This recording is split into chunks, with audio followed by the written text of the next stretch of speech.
Hi guys, this is Connie, and while the baby naps, I'm going to be doing some Connie reads. And at the request of my niece, I decided to pick up a copy of Catherine Applegate's Crenshaw. Never really heard of this before, and I figured, why not? There's a couple other different books out there on the list, but don't really want to try to ignore a request from family. So I guess this is going to be the introduction. Always looks like a pretty interesting thing. That's a very large cat. And it says, from the Newbery Medal winning author of The One and Only Ivan. Another book I've never heard of before. I'm just out of touch when it comes to books. On the back cover, beloved author Catherine Applegate proves in unexpected ways that friends matter, whether real or imaginary. Jackson and his family have fallen on hard times. There's no more money for rent, and not much for food either. His parents, his little sister, and their dog may have to live in their minivan. Again. Crenshaw is a cat. He's large, he's outspoken, and he's imaginary. He has come back into Jackson's life to help him, but is an imaginary friend enough to save this family from losing everything? Go fish. Bonus materials inside. Catherine Applegate is the author of the best-selling Animorphs series and the novels Wish Tree, Home of the Brave, and The One and Only Ivan. Winner of the 2013 Newbery Medal. She lives with her husband, author Michael Grant, and their 2 children in Northern California. So there's an... Oh! There's a lot of extra stuff in the back. That'll be fun. Lots of praise, yada yada. Several pages that only have the title on it. Crenshaw, Catherine Applegate's Crenshaw. Dedicated for Jake. Okay. Intro page. Dr. Sanderson. Think carefully, Dowd. Didn't you know somebody, sometime, someplace by the name of Harvey?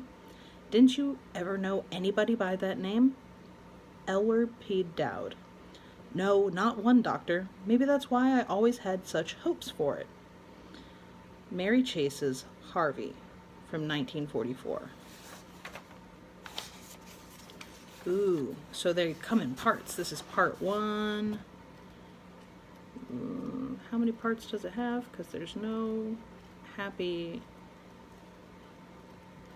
I don't see another... Oh, so there is a part 3. I missed the part 2. Scroll, scroll, scroll, scroll, scroll. Wow, 50 chapters. So part 1, at least a part 3. 51 chapters, 52. And acknowledgement. So 52 chapters total.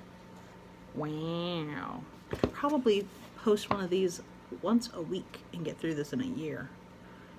And then there's a, what is this?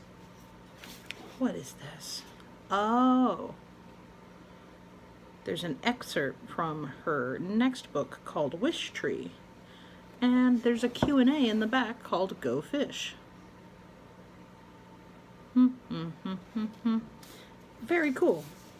So, that'll be fun. This will be the introduction to... Although, I'm pretty sure these chapters are fairly small. Yeah, they're very small. So we'll do intro and part 1, chapter 1. So, part 1. A door is to open. A hole is to dig. A first book of first definitions written by Ruth Cross and illustrated by Maurice Sendak. 1. I noticed several weird things about the surfboarding cat. Thing number 1, he was a surfboarding cat. Thing number 2, he was wearing a t-shirt. It said, cats rule, dogs drool. Thing number 3, he was holding a closed umbrella, like he was worried about getting wet, which, when you think about it, is kind of not the point of surfing. Thing number 4, no one else on the beach seemed to see him. He'd grab a good wave, and his ride was smooth, but as the cat neared the shore, he made the mistake of opening his umbrella. A gust of wind yanked him into the sky. He missed a seagull by seconds. Even the gull didn't seem to notice him. The cat floated over me like a furry balloon. I looked straight up. He looked straight down. He waved. His coat was black and white, penguin style. He looked like he was heading somewhere fancy in a hairy tuxedo. He also looked awfully familiar. "Crenshaw?" I whispered. I glanced around me.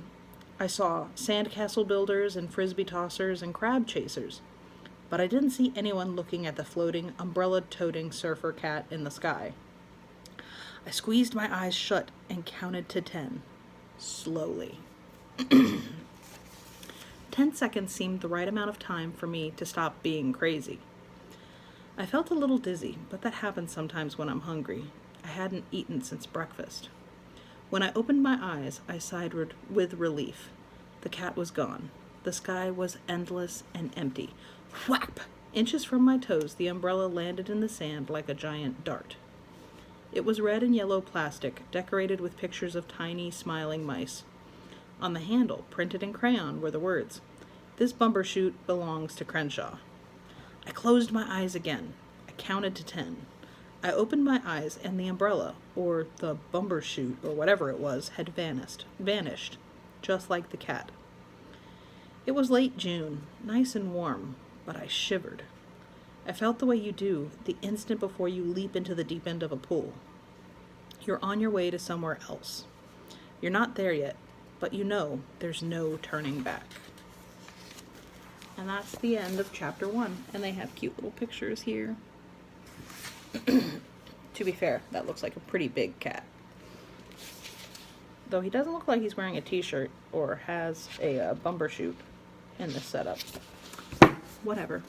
So be careful with that and enjoy. Please and thank you. And I'm not sure when I'm going to post these, but you'll probably see a playlist once it's finished. So I hope you have a wonderful day, and I will see you for the next chapter installment. Bye.